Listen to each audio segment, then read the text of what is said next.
Story time audio ബുക്സിലേക്ക് എല്ലാവർക്കും സ്വാഗതം. ജോസി ഭാഗമറ്റം എഴുതിയ നോവൽ പ്രബലൻ തുടരുന്നു. ഭാഗം 20. ഇനി കൊച്ചുമുതലാളിയെ തിരഞ്ഞു നടക്കാനേ അവർക്ക് സമയമുണ്ടാകൂ. വണ്ടി ഡാമിനടിയിൽ നിന്ന് പൊക്കിയെടുക്കാൻ നേവിയിൽ നിന്ന് മുങ്ങൽ വിദഗ്ധർ വരണം. എല്ലാം കൂടെ 2-3 ദിവസം കിട്ടും. നമുക്കതു മതി, നരേന്ദ്രൻ പറഞ്ഞു. പൊന്മുടി ഡാമിൻ്റെ മറുകരയിൽ വനംവകുപ്പിൻ്റെ ഇൻസ്പെക്ഷൻ ബംഗ്ലാവിലേക്ക് തിരിയുന്ന പോക്കറ്റ് റോഡിനരികിൽ പടർന്നു പന്തലിച്ച ആൽമരത്തിന് കീഴിലായി ജീപ്പ് നിർത്തിയിട്ട് ഒരു സിഗരറ്റ് കൊളുത്തി വലിച്ച് ഉള്ളിലെ തണുപ്പ് അകറ്റുകയായിരുന്നു ധർമ്മരാജൻ. ഫൽഗുനൻ തമ്പിയുടെ വണ്ടി കൂടി വരാൻ വേണ്ടിയുള്ള കാത്തിരിപ്പ്. അപ്പോഴും മഴ പെയ്യുകയും ആകാശത്ത് ഇടിമിന്നലുകൾ ഉണരുകയും ചെയ്തു. വണ്ടിയുടെ വെട്ടമൊന്നും കാണാനില്ല. സത്യപാലൻ പറഞ്ഞു. ആലിൻ്റെ മറവ് കൊണ്ടാ കാണാത്തെ. വണ്ടി കുറച്ചുകൂടെ മുകളിലോട്ട് കയറ്റിയിടാം. ധർമ്മരാജൻ വണ്ടി കുറേ കൂടി മുകളിലേക്ക് നീക്കി ഡാമിന് നേർക്ക് മുൻപ് പോലെ തള്ളി നിൽക്കുന്ന വളവിൽ കൊണ്ടുചെന്ന് നിർത്തി. എന്നാ മുടിഞ്ഞ മഴയാ! ജീപ്പിൻ്റെ പിന്നിലിരുന്ന് ആരോ പിറുപിറുത്തു. വെട്ടവും വെളിച്ചവും ഒന്നും കാണുന്നില്ലല്ലോ. അണക്കെട്ടിന് മീതെ കൂടിയുള്ള റോഡിലേക്കും അക്കരെയുള്ള തേക്കിൻ കാട്ടിലേക്കും നോക്കിയിരുന്ന ധർമ്മരാജന് ആശങ്കയായി. ക്വാളിസിൻ്റെ വെളിച്ചം കാണാനേയില്ല. മഴയുടെ ഇരമ്പൽ കാരണം ശബ്ദവും കേൾക്കാനില്ല. അവരെവിടെ പോയി? ധർമ്മരാജൻ ആരോടൊന്നില്ലാതെ ചോദിച്ചു. കൊമ്പിടിഞ്ഞാല് വരെ തൊട്ടുപുറകിലുണ്ടായിരുന്നതാ. കയറ്റം കയറിയപ്പോഴാ ലേശം പിറകിലായത്. റോഡും മോശമായിരുന്നല്ലോ, സത്യപാലൻ പറഞ്ഞു. എന്നാലും കയറ്റം കയറി തീരാൻ സമയമായില്ലേ? ധർമ്മരാജൻ ചോദിച്ചു. പിന്നെ പണ്ടേ ആയതല്ലേ? ധർമ്മരാജൻ ആലോചിച്ചു. സമയം കളയാതെ ആ വളവിലിട്ട് ജീപ്പ് തിരിച്ചു. വന്ന വഴിക്ക് തിരിച്ചുപോയി. അണക്കെട്ടിന് മീതെ എങ്ങും ക്വാളിസുകാരെ കാണാനില്ല. ജീപ്പ് അക്കരെ എത്തി. ഗാർഡ് സ്റ്റേഷനിൽ 2 സെക്യൂരിറ്റി ഗാർഡുകൾ ഇരുന്ന് ഉറക്കം തൂങ്ങുന്നുണ്ടായിരുന്നു. ഹെഡ്ലൈറ്റുകളുടെ വെളിച്ചമടിക്കുമ്പോൾ അവർ കണ്ണുമിഴിച്ച് നോക്കും. പിന്നെ വീണ്ടും കണ്ണടച്ച് ഡ്യൂട്ടി തുടരും. ചിലപ്പോൾ വല്ല ചെളിയിലും പൊതഞ്ഞു പോയി കാണും ബാക്ക് വീല്, സത്യപാലൻ പറഞ്ഞു. ജീപ്പ് ഇടത്തോട്ട് തിരിഞ്ഞ് നേരെ കൊന്നത്തടി റോഡിലേക്ക് വിട്ടു. തേക്കിൻകാട്ടിലേക്ക് കടന്നിട്ടും ഫൽഗുനൻ തമ്പിയുടെ വണ്ടി കാണാനില്ല. ടയറ് പഞ്ചറായാലും വഴി കിടക്കുമല്ലേ ഉള്ളൂ, സത്യപാലൻ പറഞ്ഞു. കയറ്റം കയറി തീർന്നിട്ടും ഫൽഗുനൻ തമ്പിയെയോ അയാളുടെ വാഹനമോ കാണാൻ കഴിഞ്ഞില്ല. ധർമ്മരാജന് ആപത്സംഖ്യയായി. അയാൾ കൊമ്പടിഞ്ഞാൽ വരെ ജീപ്പ് ഓടിച്ചു പോയി. എന്നിട്ടും ഫൽഗുനൻ തമ്പിയെ കണ്ടില്ല. ഇവിടം വരെ അവർ വന്നതാ ഉറപ്പാ. ഇനി പുറകോട്ട് പോയി നോക്കണ്ട, സത്യപാലൻ പറഞ്ഞു. പിന്നെ എവിടെ പോയടാ? ധർമ്മരാജൻ ക്ഷുഭിതനായി. ചിലപ്പം വഴിതെറ്റിപ്പോയി കാണും. എവിടെ വഴിതെറ്റാൻ? കൂപ്പ് റോഡ് കാണുമല്ലോ. നല്ല റോഡ് കിടക്കുമ്പോൾ ആരെങ്കിലും കൂപ്പ് റോഡെ കയറി പോകുമോടാ? എന്നാൽ ചിലപ്പം അണക്കെട്ടിൻ്റെ മുകളിൽ കൂടി പോകാതെ വഴിതെറ്റി നേരെ വെള്ളത്തൂവലിന് പിടിപ്പിച്ച് കാണും. ഡാമിൻ്റെ മുകളിൽ കൂടിയാ പോകേണ്ടതെന്ന് പ്രത്യേകം പറഞ്ഞതല്ലേ. എന്ന് മാത്രമല്ല, 100-300 വാരം മുൻപേ നമ്മളുണ്ടായിരുന്നല്ലോ. തേക്കിൻകാട്ടിൽ നിന്ന് ഡാം വരെയുള്ള ഇറക്കത്തിനിടയിൽ എവിടെ നിന്നാലും ഡാമിനക്കരെ കൂടി പോകുന്ന നമ്മളെ കാണാൻ പറ്റും. മഴയല്ലേ, കണ്ടു കാണില്ല. ഡാം പോലും കണ്ടു കാണില്ല. നേരെ വണ്ടി വിട്ടു പോയി കാണും. ഡാം എങ്ങനെ കാണാതിരിക്കും? വണ്ടിക്ക് ഹെഡ്ലൈറ്റ് ഇല്ലേ? ഇരുട്ടത്തല്ലല്ലോ വണ്ടി ഓടിക്കുന്നേ. എനിക്കറിയത്തില്ല. സത്യപാലൻ കൈയൊഴിഞ്ഞു. വല്ല അപകടവും പറ്റി വണ്ടി മറിഞ്ഞതാണോ എന്നറിയാൻ റോഡിൻ്റെ താഴ്ചയുള്ള ഭാഗത്തേക്ക് ശ്രദ്ധിച്ച് നോക്കിക്കൊണ്ടാണ് ധർമ്മരാജൻ ജീപ്പ് ഓടിച്ചത്. ഒരിടത്തും ഒരു ലക്ഷണവും കണ്ടില്ല. മാത്രമല്ല, തേക്കിൻകാട്ടിൽ നിന്ന് അണക്കെട്ടിനടുത്തേക്ക് നീളുന്ന റോഡിൽ വലിയ കൊക്കയോ കുഴികളോ ഒന്നുമില്ലായിരുന്നു. അവർ സെക്യൂരിറ്റി സ്റ്റേഷനിൽ ചെന്ന് ഗാർഡുകളെ വിളിച്ചുണർത്തി. ഇതുവഴി ഒരു ചുവന്ന ടൊയോട്ട ക്വാളിസ് കടന്നു പോകുന്നത് കണ്ടോ? പോയി കാണുമായിരിക്കും, ഞങ്ങൾ ഓർക്കുന്നില്ല. ഓർത്ത് നോക്കിക്കേ, ഇതുവഴി എന്തുമാത്രം വണ്ടി പോകുന്നതാ. എല്ലാം ഓർത്തിരിക്കാനും കുറിച്ചു വയ്ക്കാനും പറ്റുമോ? ധർമ്മരാജൻ നേരെ വെള്ളത്തൂവൽ വരെ വണ്ടി ഓടിച്ചു പോയി. രക്ഷയില്ല. അപ്പോഴേക്കും കിഴക്ക് വെള്ള കീറി തുടങ്ങി. ധർമ്മരാജന് പരിഭ്രമം ഇരട്ടിച്ചു. ചിലപ്പോൾ അവർ ഏതെങ്കിലും വഴി കൂടി എസ്റ്റേറ്റ് ബംഗ്ലാവിൽ എത്തി കാണും. സത്യപാലൻ ഒരു ഊഹം പറഞ്ഞു. വേറെ വെള്ളത്തൂവിൽ കുഞ്ചിത്തണ്ണി വഴി മാത്രമേയുള്ളൂ. ധർമ്മരാജൻ ഒരു വട്ടം കൂടി കൊമ്പടിഞ്ഞാൽ വരെ ജീപ്പ് ഓടിച്ചു പോയി. നേരം പുലർന്നതോടെ അവർ എസ്റ്റേറ്റിലേക്ക് മടങ്ങി. വെള്ളിക്കുളം ബംഗ്ലാവിൻ്റെ ഗേറ്റ് കടക്കുമ്പോഴേ ധർമ്മരാജന് മനസ്സിലായി ഫൽഗുനൻ തമ്പി അവിടെ എത്തിയിട്ടില്ലെന്ന്. ആ പുലരി തണുപ്പിലും ധർമ്മരാജൻ വിയർത്തു. മുറ്റത്ത് വണ്ടി നിർത്തിയിട്ട് എന്തു ചെയ്യണമെന്നറിയാതെ അയാൾ അവിടെ തന്നെ ഇരുന്നു. അടഞ്ഞു കിടക്കുന്ന പൂമുഖവാതിലും മഴച്ചാറ്റലിൽ നനഞ്ഞ നീളൻ വരാന്തയും മഴയിൽ കുളിർന്ന് നിശ്ചലമായി നിന്ന ചൂളമരങ്ങളും ആ ബംഗ്ലാവിനൊരു മരണമന്ദിരത്തിൻ്റെ പ്രതിച്ഛായ നൽകി. സാർ, വണ്ടി എവിടെയും കാണാനില്ലല്ലോ. സത്യപാലൻ്റെ ശബ്ദം ധർമ്മരാജനെ ഭയാശങ്കകളിൽ നിന്നുണർത്തി. ജീപ്പിലുണ്ടായിരുന്നവരെല്ലാം ഇറങ്ങിക്കഴിഞ്ഞിരുന്നു. ധർമ്മരാജനും ഇറങ്ങി. വാതിലിൽ മുട്ടിയപ്പോൾ പരിചാരകൻ വന്നു വാതിൽ തുറന്നു. കൊച്ചുമുതലാളി ഇവിടെ വന്നോ? ധർമ്മരാജൻ തിരക്കി. ഇല്ല. പരിചാരകൻ കൈമലർത്തി. ഇങ്ങോട്ട് ഫോണിൽ വിളിച്ചോ? ഇല്ല. ആരെങ്കിലും വിളിച്ചോ? ഇല്ല. ധർമ്മരാജൻ ടെലിഫോണിന് മുമ്പിലൂടെ 4-5 ചാൽ അങ്ങോട്ടും ഇങ്ങോട്ടും നടന്നു. കഠിനമായ മനോസംഘർഷത്താൽ അയാൾ കൈവിരലുകൾ കൂട്ടിപ്പിണയ്ക്കുകയും അഴിക്കുകയും ചെയ്തു. ഒടുവിൽ വിധിയും ശിക്ഷയും ഏറ്റുവാങ്ങാനായി കീഴടങ്ങുന്നവനെ പോലെ ചെന്ന് ടെലിഫോൺ റിസീവർ കയ്യിലെടുത്തു. മഹാദേവൻ തമ്പിയുടെ മൊബൈൽ നമ്പർ ഡയൽ ചെയ്തു. മഹാദേവൻ തമ്പിയെ ലൈനിൽ കിട്ടി. മുതലാളി, ഞാനാ ധർമ്മരാജൻ. എന്താ ധർമ്മ വിശേഷം? ഫൽഗുനൻ അവിടെ എന്ത് ചെയ്യുന്നു? ധർമ്മരാജൻ റിസീവറിൽ മുറുകെ പിടിച്ചു. കൊച്ചുമുതലാളിയെ കാണാനില്ല. കാണാനില്ലെന്നോ? അവൻ എവിടെ പോയി? ഇന്നലെ രാത്രി ഞങ്ങൾ ജീപ്പിലും കൊച്ചുമുതലാളി ക്വാളിസിലുമായിട്ട് കത്തിപ്പാറ ചെന്ന് ആ ശാന്തമ്മയും പെൺമക്കളെയും പിടിച്ചു. കൊച്ചുമുതലാളിയുടെ വണ്ടിയിലായിരുന്നു തള്ളയും മക്കളും. ഞങ്ങൾ മുമ്പിലും കൊച്ചുമുതലാളിയുടെ വണ്ടി പിറകിലുമായിട്ട് പൊന്മുടി വരെ വന്നു. അതിനുശേഷം കൊച്ചുമുതലാളിയെയും കണ്ടിട്ടില്ല, ആ വണ്ടിയും കണ്ടിട്ടില്ല. ഞങ്ങൾ നേരം വെളുക്കുന്നത് വരെ എല്ലായിടത്തും തിരഞ്ഞു, പക്ഷേ കാണാനില്ല. മറുവശത്തെ നിശബ്ദത ധർമ്മരാജനെ ഓരോ നിമിഷവും കിടിലം കൊള്ളിച്ചുകൊണ്ടിരുന്നു. വെള്ളിക്കുളം എസ്റ്റേറ്റ് ബംഗ്ലാവിൻ്റെ മുറ്റത്ത് കാറിൻ്റെ ബ്രേക്കുകൾ ഞരങ്ങി. ധർമ്മരാജൻ ഹാളിൽ നിന്ന് ഓടി നീളൻ വരാന്തയിലെത്തി. മദമിളകിയ കൊമ്പനെ പോലെ മഹാദേവൻ തമ്പി കാറിൽ നിന്ന് ഇറങ്ങി വരുന്നുണ്ടായിരുന്നു. ഫൽഗുനനെ കണ്ടുപിടിച്ചോ? തമ്പി മുതലാളി ആധിയോടെ ചോദിച്ചു. ഇല്ല മുതലാളി. അവൻ എന്തു സംഭവിച്ചു? എനിക്കറിയില്ല. പറഞ്ഞു തീരും മുമ്പേ പടക്കം പൊട്ടുന്ന അടി വീണു. ധർമ്മരാജൻ കവിൾത്തടം പൊത്തി. നായിൻ്റെ മോനെ, എന്നോട് ആലോചിക്കാതെ ഓരോന്നൊക്കെ കാട്ടിക്കൂട്ടിയിട്ട് എൻ്റെ മുമ്പിൽ വന്ന് ഇങ്ങനെ പറയാൻ നിനക്ക് എങ്ങനെ ധൈര്യം വന്നതാണ്ടാ? മഹാദേവൻ തമ്പി ഗർജിച്ചു. ധർമ്മരാജന് ഇതാദ്യത്തെ അനുഭവമായിരുന്നു. അയാളുടെ ഉത്തുംഗമായ അഹന്തയുടെ ശിരസിൽ തന്നെ ഏറ്റ പ്രഹരം. മഹാദേവൻ തമ്പി ഉടനെ തന്നെ അടിമാലി സർക്കിൾ ഓഫീസിലേക്ക് ഫോൺ ചെയ്ത് തൻ്റെ മകനെ ഇന്നലെ രാത്രി മുതൽ കാണാനില്ലെന്ന് അറിയിച്ചു. മൂന്നാറിലെ DYSP ഓഫീസിൽ വിളിച്ച് അവിടെയും വിവരം പറഞ്ഞു. എന്നിട്ട് ധർമ്മരാജൻ്റെ നേർക്ക് തിരിഞ്ഞു. വണ്ടി എടുക്കടാ, നോക്കി നിൽക്കാതെ. ധർമ്മരാജൻ പുറത്തേക്ക് ഇറങ്ങിപ്പോയി.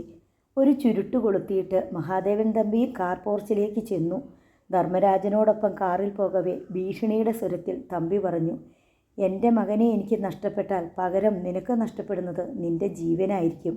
സൂക്ഷിച്ചു. അവർ രാജാക്കാട് പോലീസ് സ്റ്റേഷനിൽ ചെന്ന് ഇന്നലെ രാത്രി മുതൽ ഫൽഗുനൻ തമ്പിയെ കാണാനില്ലെന്ന് പരാതി നൽകി. ഇന്നലെ രാത്രി മുരിക്കാശ്ശേരിയിലെ ഒരു ബന്ധുവിനെ സന്ദർശിച്ച് മടങ്ങുന്നതിനിടയിലാണ് കാണാതായതെന്നും കൊന്നത്തടി വരെ എത്തിയതിന് തെളിവുണ്ടെന്നും പരാതിയിൽ പറഞ്ഞിരുന്നു. പൊന്മുടി ഡാമിന് സമീപം വെച്ചാണ് ആളും വണ്ടിയും അപ്രത്യക്ഷമായത്. മണിയൻ എന്നു പേരുള്ള ഒരു സഹായിയും ഫൽഗുനൻ്റെ കൂടെ ഉണ്ടായിരുന്നതായി അവർ വെളിപ്പെടുത്തി. ഫൽഗുനെയും മണിയനെയും അവർ സഞ്ചരിച്ച വാഹനമടക്കം നരേന്ദ്രൻ എന്നൊരാൾ തട്ടിക്കൊണ്ടു പോയതായി സംശയിക്കുന്നുവെന്നും പരാതിയിൽ സൂചിപ്പിച്ചിരുന്നു. ശാന്തമ്മയുടെയും മക്കളുടെയും കാര്യം പോലീസിനോട് പറയാതെ മറച്ചു വെച്ചു. കൊമ്പിടിഞ്ഞാൽ ഭാഗത്തു വെച്ചാണ് മുമ്പേ സഞ്ചരിച്ചിരുന്ന തങ്ങൾ ഫൽഗുനൻ്റെ വാഹനം അവസാനമായി കണ്ടതെന്നും ഡാമിൻ്റെ ഇക്കരെ കടന്ന ശേഷം തങ്ങൾ അവരെ കണ്ടിട്ടില്ലെന്നും ധർമ്മരാജൻ പോലീസിനോട് പറഞ്ഞു. പോലീസ് ഉടൻ തന്നെ തെരച്ചിലിനായി പൊന്മുടിയിലേക്ക് തിരിച്ചു. ധർമ്മരാജനും മഹാദേവൻ തമ്പിയും പോലീസിനൊപ്പം നീങ്ങി. ഡാം ടോപ്പിലൂടെ കാറിൽ കടന്നു പോകുമ്പോൾ തന്നെ മഹാദേവൻ തമ്പിയും ധർമ്മരാജനും കണ്ടു. ഡാമിൻ്റെ മറുകരയിൽ റോഡിൻ്റെ വളവിൽ താഴെ ജലപ്പരപ്പിലേക്ക് ചാഞ്ഞ പാറമേൽ ചെറിയൊരാൾക്കൂട്ടം. ഡാമിലെ സെക്യൂരിറ്റി ഗാർഡുകളും അക്കൂട്ടത്തിലുണ്ടായിരുന്നു. പോലീസ് ജീപ്പ് അവിടെ നിർത്തി SI സെക്യൂരിറ്റി ഗാർഡിനോട് കാര്യമെന്തെന്ന് തിരക്കി. ഇന്നലെ രാത്രി ഇവിടെ ഒരു വണ്ടി മറിഞ്ഞ ലക്ഷണം. ടയർ ഉരുണ്ട വീതിയിൽ കല്ലും മണ്ണും ഇളകി മാറിയിട്ടുണ്ട്. വെള്ളത്തിനു മീതെ കുറേ സാധനങ്ങളും പൊങ്ങിക്കിടക്കുന്നത് കണ്ട സംശയം തോന്നിയത്. മഹാദേവൻ തമ്പി ഇടിവെട്ടേറ്റ പോലെ സ്തംഭിച്ചിരുന്നു. ധർമ്മരാജന് തമ്പിയുടെ മുഖത്തേക്ക് നോക്കാൻ ധൈര്യം വന്നില്ല. രാവിലെ പതിവ് പോലെ ശാന്തമ്മ മുറ്റം തൂക്കുകയും അടുക്കള വശത്തെ മുറ്റത്തേക്ക് പാത്രങ്ങൾ എടുത്തു വെച്ച് തേച്ചു മെഴുക്കുകയും ചെയ്തു. വിനീതയും പതിവ് പോലെ തന്നെ ഔസേപ്പച്ചൻ്റെ വീട്ടിൽ പോയി 1/2 ലിറ്റർ പശുവിൻ പാല് വാങ്ങുകയുണ്ടായി. 10 മണി കഴിഞ്ഞപ്പോൾ ശാന്തമ്മ ഗ്രേസിയുടെ വീട്ടിൽ ചെന്ന് അന്നത്തെ ദിനപത്രം വാങ്ങി ഓടിച്ചു വായിച്ചു. ആ പതിവ് തുടങ്ങിയിട്ട് 4-5 ദിവസങ്ങളേ ആയിട്ടുള്ളൂ. പത്രം മടക്കി ഗ്രേസിയുടെ കയ്യിൽ കൊടുത്തിട്ട് ശാന്തമ്മ പറഞ്ഞു, ഞങ്ങൾ ചിലപ്പോൾ ഇന്നോ നാളെയോ ഇവിടുന്ന് പോകും. പോകാനോ? എങ്ങോട്ട്? ഗ്രേസി കണ്ണു മിഴിച്ചു. മുണ്ടക്കയത്തൊരു വീടും 5 സെൻറ്റ് സ്ഥലവും കൂടെ എൻ്റെ മൂത്ത ആങ്ങള മേടിച്ചിട്ടുണ്ട്. എൻ്റെ വീട്ടുകാരെല്ലാം മുണ്ടക്കയത്താ. ഒരുമാതിരി സ്ഥിതിയുള്ളവരുമാ. ഞാൻ മാത്രമാ ഇവിടെ കഷ്ടപ്പെടാനായിട്ട് ഇങ്ങനെ ജനിച്ചത്. അപ്പോൾ വെള്ളത്തൂവലിലെ ചിറ്റപ്പനും മക്കളുമൊക്കെയോ? ആദ്യമൊക്കെ അവർക്ക് വലിയ കാര്യമായിരുന്നു. ഇവിടെ വന്നേ പിന്നെ ആരും തിരിഞ്ഞു നോക്കിയിട്ടില്ല. മുണ്ടക്കയത്തുനിന്ന് ആൾ വരുമോ നിങ്ങളെ കൊണ്ടുപോകാൻ? ചേട്ടൻ വണ്ടിയും വിളിച്ചുകൊണ്ട് വരാമെന്നാ പറഞ്ഞിരിക്കുന്നേ. ഇന്നാണോ നാളെയാണോ വരുന്നതെന്ന് അറിയാൻ മേല.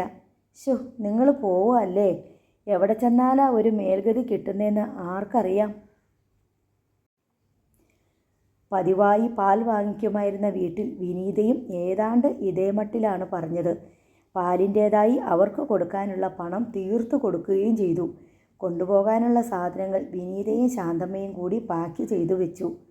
തങ്ങളുടെ മുഖത്ത് വിറങ്ങലിച്ച് കിടന്ന ഭീതിയുടെയും ദുഃഖത്തിൻ്റെയും ലാഞ്ചന മറ്റാരും തിരിച്ചറിയാതിരിക്കാൻ അവർ പാടുപെടുന്നുണ്ടായിരുന്നു. മുറിക്കൂണിലെ കട്ടിലിൽ രാജിമോൾ ഒരു ജീവച്ഛവം പോലെ കിടന്നു. ഇന്നലത്തെ രാത്രിമഴയിൽ അവളെ കടിച്ചു കുടഞ്ഞ ഹിംസ്ര മൃഗത്തെക്കുറിച്ചുള്ള ഭീതിയും നടുക്കവും ഇനിയും അവളെ വിട്ടൊഴിഞ്ഞില്ല. മകളുടെ മുഖത്തേക്ക് നോക്കാൻ ശാന്തമ്മയ്ക്ക് കരുത്തില്ല. ശാന്തശീലരായ ആ അമ്മയും പെൺമക്കളും പോവുകയാണെന്നറിഞ്ഞ് അയൽക്കാരായ മറ്റ് ചില സ്ത്രീകളും കാണാനെത്തി. ചിലർ രാജിമോളെപ്പറ്റി അന്വേഷിച്ചു. അവൾ സുഖമില്ലാതെ കിടക്കുകയാണെന്നായിരുന്നു മറുപടി. ഗ്രേസിയും രമണിയും വീടിനകത്ത് കയറി രാജിമോളെ കാണുകയുണ്ടായി. അവൾ പുതച്ചു മൂടി കിടക്കുകയായിരുന്നു.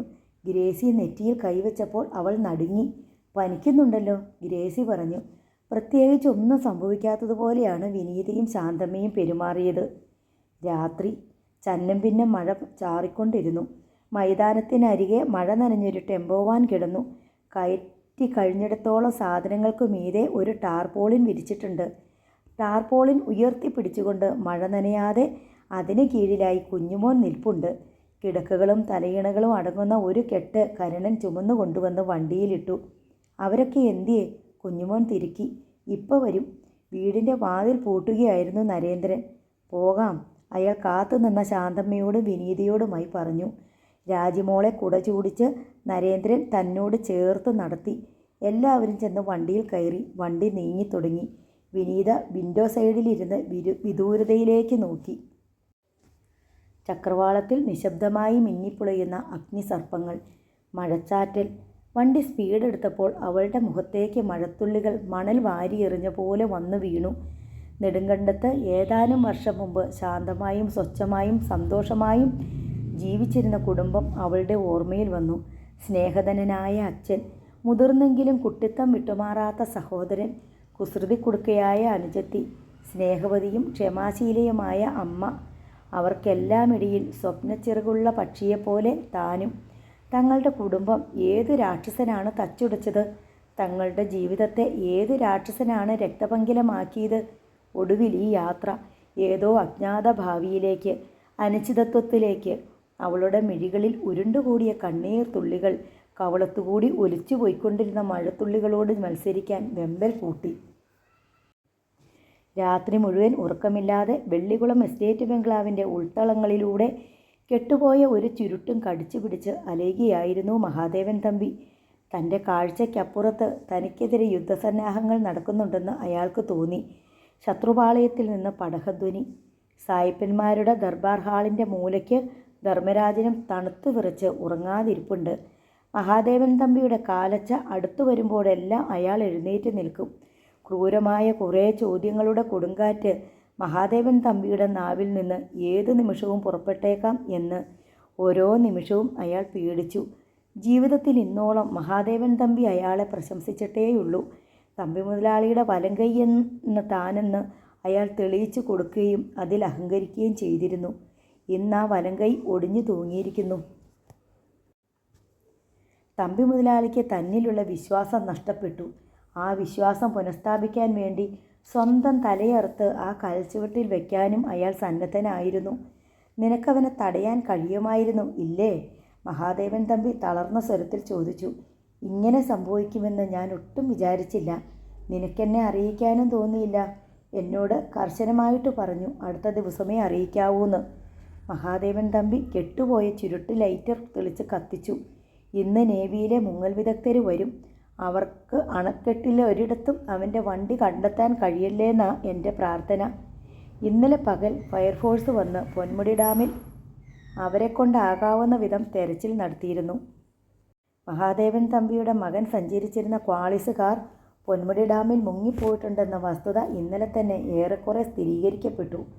അണക്കെട്ടിൻ്റെ ജലപ്പരിപ്പിലൂടെ ഓളങ്ങളിൽപ്പെട്ടലഞ്ഞ വാട്ടർ ബോട്ടിൽ, പാതിയൊഴിഞ്ഞ മദ്യക്കുപ്പി, മുക്കാൽ ഭാഗവും ഉപയോഗിച്ച കോളയുടെ പ്ലാസ്റ്റിക് ബോട്ടിൽ, സിഗരറ്റ് പാക്കറ്റുകൾ, കാറിൻ്റെ ഉള്ളിലെ അലങ്കാര പൂങ്കുല തുടങ്ങിയവ പോലീസ് തെളിവിനായി കണ്ടെടുത്തിരുന്നു.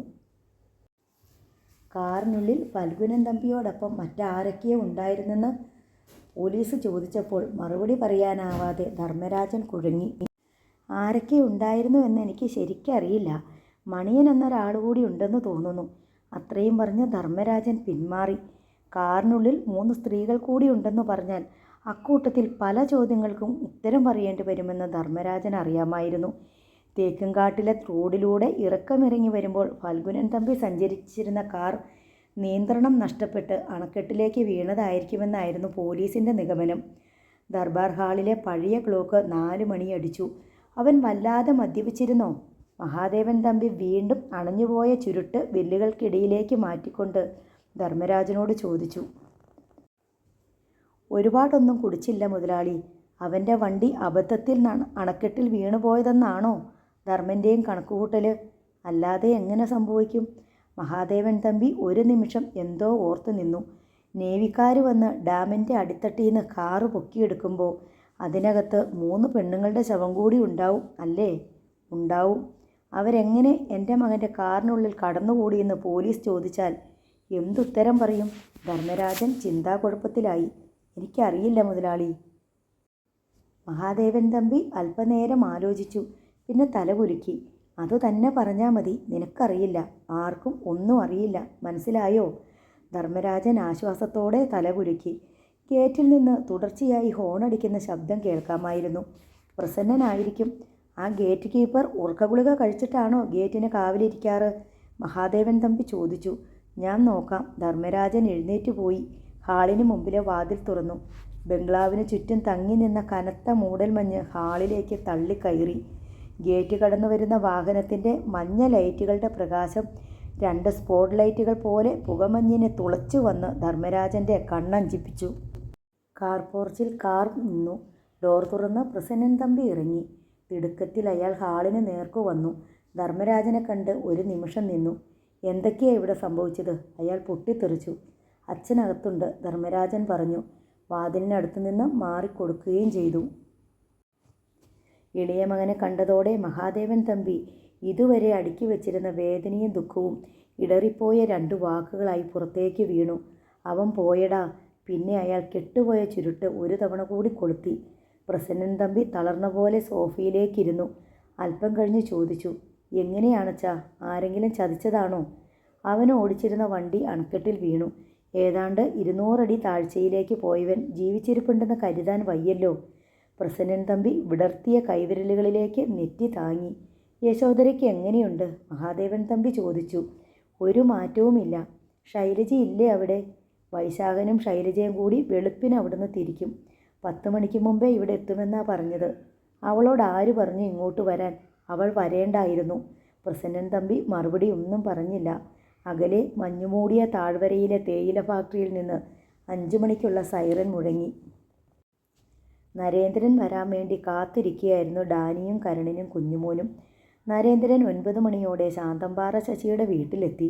ഇനി എന്താ പരിപാടി? ഡാനി ചോദിച്ചു. വാർത്ത അറിഞ്ഞിട്ട് വേണം ബാക്കി. വാർത്ത ഇത്രയേ ഉള്ളൂ. മിനിഞ്ഞാന്ന് രാത്രി ഫൽഗുനൻ തമ്പി ഓടിച്ചുകൊണ്ടുവന്ന ടൊയോട്ട ക്വാളിസ് നിയന്ത്രണം വിട്ട് അണക്കെട്ടിൽ വീണ് മുങ്ങിപ്പോയി. ഫൽഗുനനെ കൂടാതെ വണ്ടിയിൽ ആരൊക്കെയുണ്ടെന്ന് ആർക്കും അറിയില്ല, ഡാനി പറഞ്ഞു. അപ്പോൾ ശാന്തമ്മയുടെയും മക്കളുടെയും വിവരം ധർമ്മരാജനും കൂട്ടരും വിഴുങ്ങി. അങ്ങനെ വേണമല്ലോ കരുതാൻ. അപ്പോൾ നമുക്ക് തൽക്കാലം പേടിക്കണ്ട. പക്ഷേ നേവിക്കാർ വരുന്നുണ്ട്. അവർ വെള്ളത്തിനടിയിൽ നിന്ന് ശകടം പൊക്കിയെടുക്കും. അന്നേരം അതിനകത്ത് 3 പെണ്ണുങ്ങളുടെ ശവം കണ്ടില്ലെങ്കിൽ തമ്പിയുടെ പോലീസുകാരും നമുക്കെതിരെ തിരിയും. നമുക്കെതിരെ മാത്രമല്ല, ആ 3 പെണ്ണുങ്ങൾക്കെതിരെയും, കരണം പറഞ്ഞു. അന്നേരം പേടിച്ചാൽ മതിയല്ലോ. അതുവരെ നമ്മളും കാഴ്ചക്കാർ തന്നെ. ഡാനി, വണ്ടി എടുത്തോ, നമ്മളും പോകുക പൊന്മുടി ഡാമിന്ന് നേവിക്കാർ വണ്ടി പൊക്കുന്നത് കാണാൻ. ഇവിടുത്തെ വണ്ടി പോകണ്ട, ശാന്തമ്പാറന്നൊരു ടാക്സി പിടിക്കാം. നരേന്ദ്രൻ ആ മീശ എടുത്ത് കളഞ്ഞേക്ക്, പെട്ടെന്ന് ആരും തിരിച്ചറിയണ്ട, ഡാനി നിർദ്ദേശിച്ചു. കരുണൻ ടാക്സി പിടിച്ചുകൊണ്ട് വന്നു. അപ്പോഴേക്കും നരേന്ദ്രൻ മുഖം ക്ലീൻ ഷേവ് ചെയ്ത് തയ്യാറായി നിന്നു. പോലീസിൻ്റെയും എക്സൈസ് വകുപ്പിൻ്റെയും നീക്കങ്ങൾ ദൂരെ നിന്നുകൊണ്ട് നിരീക്ഷിക്കാനായി വാങ്ങിയ ബൈനോക്കുലറും എടുത്തുകൊണ്ട് നരേന്ദ്രൻ ജീപ്പിൽ കയറി. ശശിയുടെ കുറച്ച് പണിക്കാരെ മുൻസീറ്റുകളിൽ ഇരുത്തിയിട്ട് നരേന്ദ്രനും ഡാനിയും പിന്നിലാണ് ഇരുന്നത്. കരുണനും കുഞ്ഞുമോനും പൊന്മുടിക്ക് പോരുന്നില്ലെന്ന് തീരുമാനിച്ചു.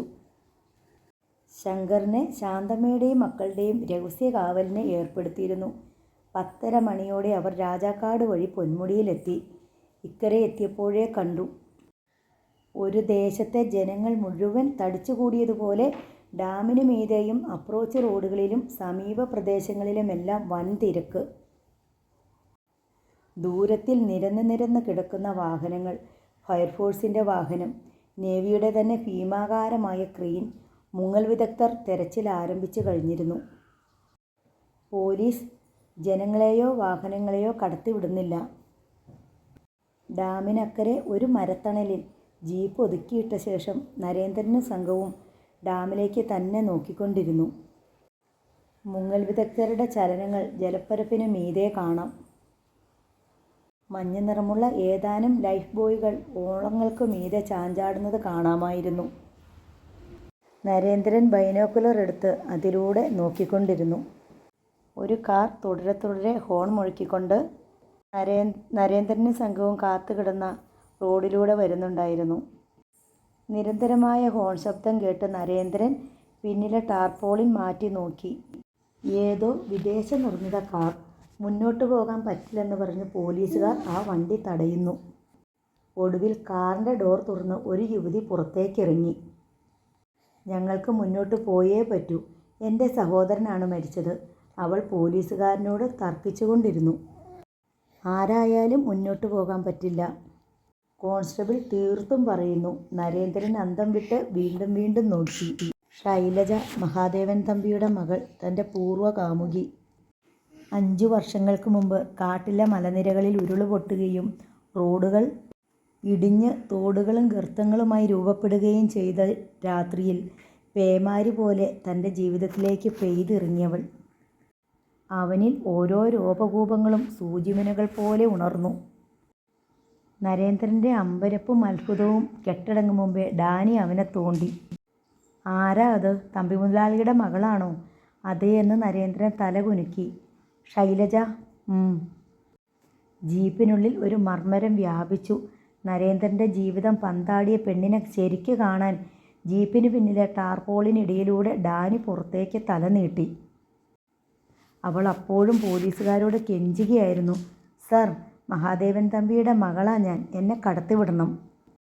കാറിൻ്റെ ഡ്രൈവിംഗ് സീറ്റിൽ നിന്ന് ഒരു തടിച്ച ചെറുപ്പക്കാരനും ഇറങ്ങി. വൈശാഖനായിരുന്നു അത്. അതാണോ അവളുടെ ആനക്കാരൻ?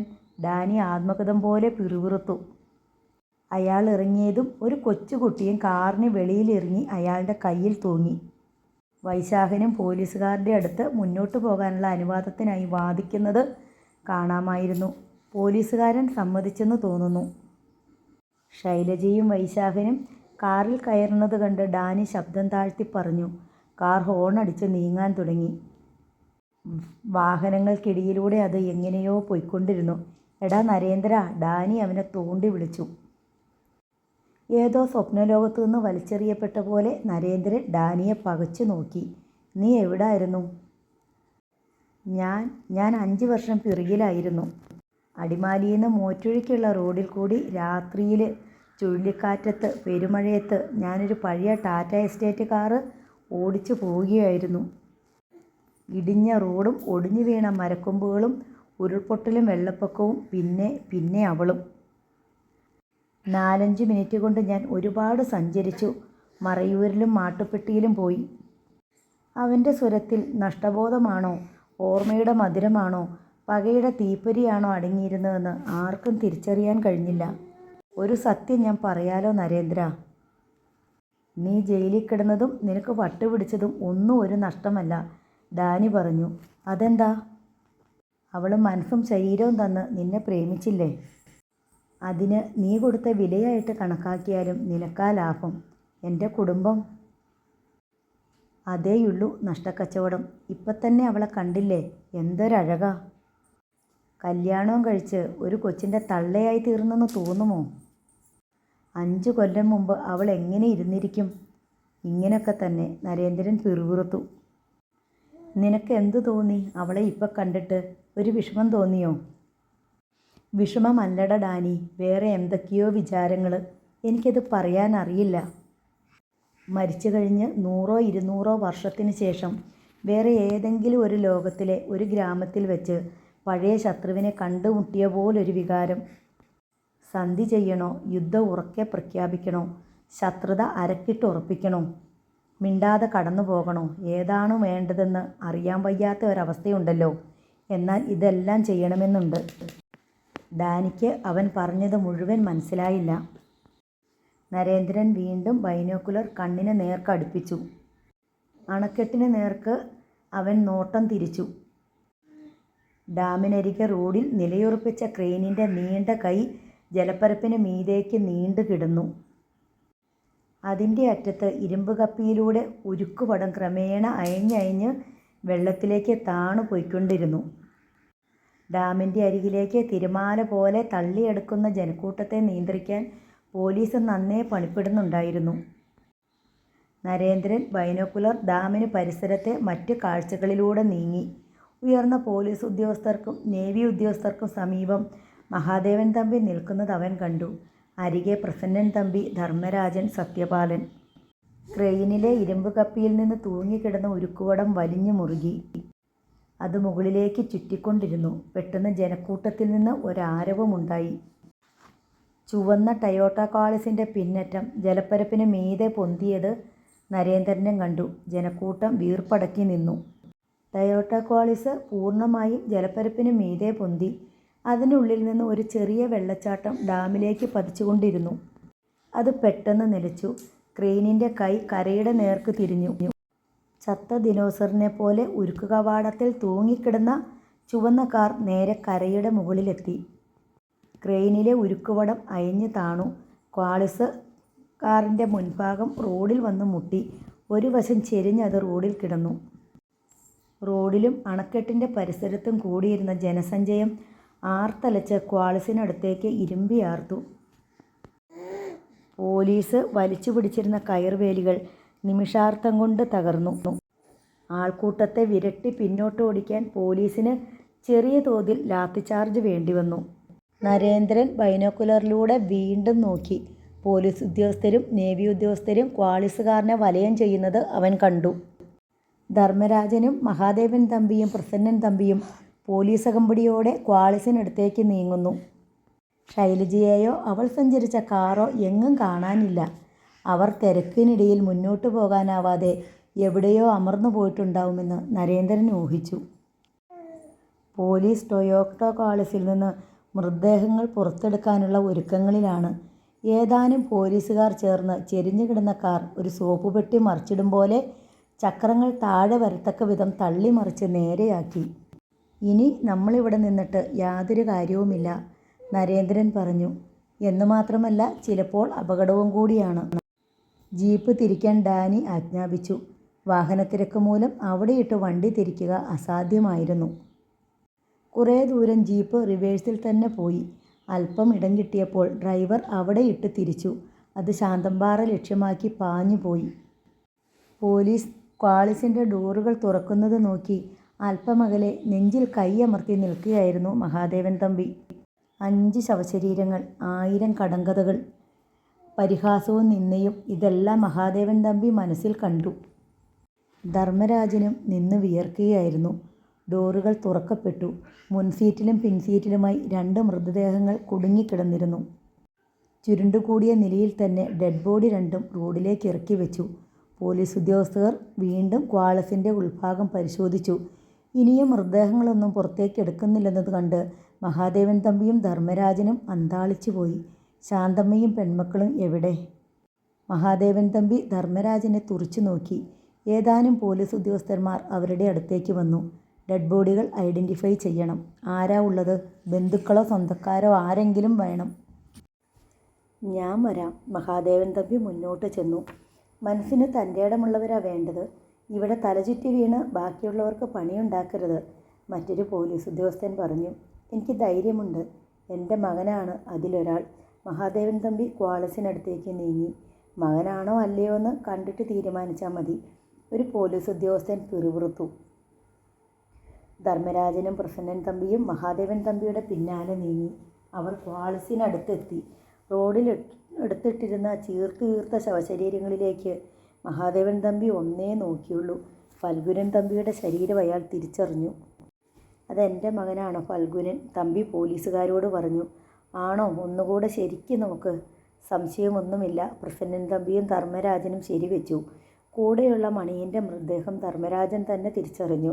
വേറെ ഡെഡ് ബോഡിയൊന്നും ഇല്ലേ? ധർമ്മരാജൻ ഒരു കോൺസ്റ്റബിളിനോട് അടക്കത്തിൽ ചോദിച്ചു. എന്താ ഇതുപോരെ? കൂടുതൽ വേണമായിരുന്നു. അതല്ല, എത്ര പേരുണ്ടെന്ന് ആർക്കും നിശ്ചയമില്ലായിരുന്നു. ഡാമിലെങ്ങാനും ആരെങ്കിലും മുങ്ങിക്കിടപ്പുണ്ടോയെന്ന് അറിയില്ലല്ലോ. ഡാമിൽ മുങ്ങിയാൽ അടിത്തട്ടിൽ തന്നെ കിടക്കണമെങ്കിൽ ആരെയും കഴുത്തിലും നെഞ്ചിലും അമ്മിക്കല്ലും കെട്ടി ചാടണം, അല്ലെങ്കിൽ ഇതിനകം ശവം പൊങ്ങും. അപ്പോൾ വണ്ടിക്കുള്ളിൽ വേറെ ആരുമില്ലേ? ധർമ്മരാജൻ അവിശ്വസനീയതയോടെ ചോദിച്ചു. എന്താ തനിക്ക് ഇത്ര സംശയം? വേറെ ആരെങ്കിലും കൂടി ഉണ്ടായിരുന്നോ വണ്ടിയിൽ? പോലീസുകാരൻ ധർമ്മരാജനെ ചുഴിഞ്ഞു നോക്കി. ഇല്ല, വെറുതെ ചോദിച്ചെന്നേ ഉള്ളൂ. ധർമ്മരാജൻ തീരാ സംശയങ്ങളോടെ പിന്മാറി. ഡാമിൻ്റെ അടുത്ത് നിന്നും റോഡരികിൽ കാത്തുകിടന്ന ആംബുലൻസിൽ മൃതദേഹങ്ങൾ കയറ്റാൻ പോലീസ് നീക്കം തുടങ്ങി. ഇൻക്വസ്റ്റ് തയ്യാറാക്കി പോസ്റ്റ്മോർട്ടം കഴിച്ച് മൃതദേഹങ്ങൾ ബന്ധുക്കൾക്ക് വിട്ടുകൊടുത്താലേ അവരുടെ ജോലി പൂർത്തിയാവുകയുള്ളൂ. പോലീസ് നടപടികൾ ത്വരിതഗതിയിൽ പുരോഗമിച്ചുകൊണ്ടിരുന്നു. ധർമ്മരാജനും മഹാദേവൻ തമ്പിയും പ്രസന്നൻ തമ്പിയും ഡാമിനരികിലേക്ക് നീങ്ങി. ബുദ്ധിമാന്യം സംഭവിച്ചവരെ പോലെ പരസ്പരം നോക്കി നിന്നു. മകൻ മരിച്ച ദുഃഖത്തിനു മീതെ തമ്പിയുടെ മനസ്സിൽ നൂറ് സംശയങ്ങൾ തിരമാലകൾ പോലെ അലതല്ലി. ധർമ്മരാജൻ തമ്പിയുടെ മുഖത്തുനിന്ന് ഏതു നിമിഷവും പൊട്ടിപ്പുറപ്പെട്ടേക്കാവുന്ന സ്ഫോടനാത്മകമായ ചോദ്യങ്ങളെ ഭയന്ന് തമ്പിക്ക് മുഖം കൊടുക്കാതെ അങ്ങിങ്ങ് പതറി നോക്കി. പ്രസന്നൻ തമ്പി അച്ഛൻ എന്തുകൊണ്ട് സംസാരിക്കാത്തതെന്ന് സന്ദേഹിച്ച് രണ്ടുപേരെയും മാറി ശ്രദ്ധിച്ചു. ഒടുവിൽ മഹാദേവൻ തമ്പി ധർമ്മരാജൻ്റെ അടുത്തേക്ക് ചേർന്ന് നിന്നു. എവിടെ ശാന്തമ്മയും മക്കളും? നീ പറഞ്ഞത് എൻ്റെ മകൻ്റെ വണ്ടിയിലുണ്ടെന്നല്ലേടാ നായേ? ധർമ്മരാജൻ ഉത്തരം കിട്ടാതെ ഉഴറി. പറയടാ, അവരെവിടെ മുങ്ങി? നോവൽ നാളെ തുടരും.